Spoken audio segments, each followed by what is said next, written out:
S'endetter pour investir, ça fait peur à beaucoup. Mais lorsque je rencontre des hommes et des femmes qui ont réussi dans leur vie, ils me disent que ils ont réussi grâce à l'argent des autres. Donc, en vrai, il faut utiliser la dette car c'est un effet de levier fondamental. Les riches ne s'endettent jamais pour consommer, mais toujours pour acquérir des actifs qui vont leur rapporter de l'argent. Donc voici 5 raisons fondamentales qui expliquent pourquoi le crédit peut être ton meilleur allié pour construire ta liberté financière, ton patrimoine, à condition de bien l'utiliser. C'est parti.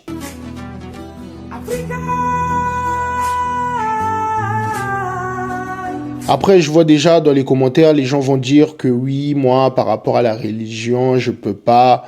Les gars, que tu sois chrétien, musulman, pas d'excuses. Parce que des gens qui ont des crédits en France, la plupart sont dans le christianisme, et dans le top des Africains qui investissent en France, il y a la Tunisie, l'Algérie, le Maroc. C'est des musulmans. Donc ça veut dire qu'aujourd'hui, il faut arrêter de se mentir.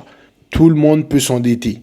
Plus personne parle de religion lorsqu'il faut s'endetter. Donc, je vais te donner quand même les 5 raisons. Donc, 1. Tu achètes un bien sans avoir les moyens, mais grâce à l'effet de levier, la dette. Avec seulement 10 000 euros d'apport, tu peux acheter un bien immobilier à 150 000 euros, voire plus. Parce que c'est la banque qui te finance. Toi, tu profites de l'argent des autres. Donc, celui de la banque et celui de tes locataires. Pour te créer ton patrimoine. Tu empruntes pour un appartement, tu le mets en location et les loyers remboursent le crédit à ta place. Au final, tu deviens propriétaire sans payer toi-même. 2. La dette t'impose une discipline et un vrai plan de route. Quand tu contractes un crédit, tu es engagé, tu as des responsabilités. Donc, tu n'as pas le droit à l'erreur. Tu deviens organisé, rigoureux et surtout stratégique. Car chaque mois, tu dois assumer tes échéances. Je vais donner un exemple. Un investisseur immobilier qui sait qu'il a 800 euros de mensualité, il va toujours s'assurer que son bien est toujours loué, qu'il optimise ses charges et surtout qu'il suit ses comptes comme un chef d'entreprise. Et 3. Le locataire paye ton crédit à ta place. Comme je le disais tantôt, tu achètes un actif avec de l'argent des autres, c'est-à-dire de la banque. Mais ce sont tes locataires qui financent au fil du temps. Toi, tu encaisses des loyers, tu rembourses la banque qui t'a prêté de l'argent et tu conserves le bien à ton nom. Parce que ton bien va prendre de la valeur.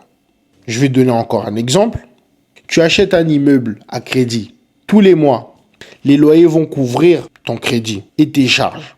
Et des fois même, ça peut te laisser un excédent. On peut aussi dire cash flow. Donc, tu ne dépenses pas ton argent, mais tu gagnes en valeur nette. 4e raison, l'inflation travaille pour toi et contre ceux qui épargnent de l'argent. Il faut savoir que l'argent perd de la valeur avec le temps à cause de l'inflation. Car ton crédit, lui, il reste fixe. Chaque année, tu rembourses ton prêt avec des euros qui valent moins, pendant que ton bien, lui, il prend de la valeur. Je vais te donner encore un exemple. En 2025, si tu empruntes 100 000 euros, en 2035, le bien vaut peut-être 140 à 150 000 euros. Mais tu continues de rembourser les mêmes mensualités.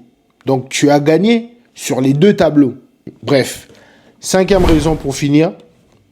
En s'endettant, tu accélères ta liberté financière, même sans être riche au départ. Parce que attendre d'épargner 200 000 euros pour investir, c'est long et incertain. Avec le crédit, tu peux acheter plusieurs biens plus tôt. Tu encaisses des loyers, tu amortis la dette, tu gagnes en liberté bien plus vite. Je vais te donner un exemple. En 5 ans, si tu achètes 3 appartements financés à 100% par crédit, dans 20 ans, ils sont entièrement remboursés. Loués et rapportent des revenus passifs. Après, ton crédit peut être de 20 à 25 ans. Ça, c'est à toi, mais le plus important, c'est que plus tôt tu commences, plus tôt tu finis. Donc, pourquoi ne pas s'endetter en fait? Et la cerise sur le gâteau. Le crédit t'apprend la discipline, la gestion, le calcul de risque, la projection. Autant de qualités qu'aucune école t'apprend, mais que tout investisseur à succès maîtrise. Pour conclure, s'endetter n'est pas une honte. S'endetter, c'est pas un péché. Après, si c'est écrit quelque part, vous pouvez me dire. Comme ça, je vais essayer d'aller voir. Pour moi, c'est un outil. Ceux qui fuient le crédit par peur restent esclaves toute leur vie. Par contre, ceux qui s'endettent pour s'acheter des actifs deviennent libres. C'est à toi de choisir ton camp. Surtout lorsque tu as un CDI ou tu es entrepreneur, pourquoi ne pas s'endetter au lieu d'économiser de l'argent pour pouvoir acheter ta maison cash? Dites-moi dans les commentaires. Si vous avez aimé la vidéo, n'hésitez pas surtout à liker, à vous abonner et surtout à commenter. Parce que la plupart du temps, il y a des vues, mais les likes, c'est un peu faible, les commentaires aussi faibles. Bon, la plupart des gens aiment bien se cacher. Mais bon, n'hésitez pas à remonter les informations. Comme ça, au moins, on va essayer de construire une communauté compétitive. Merci beaucoup, à bientôt. Ciao.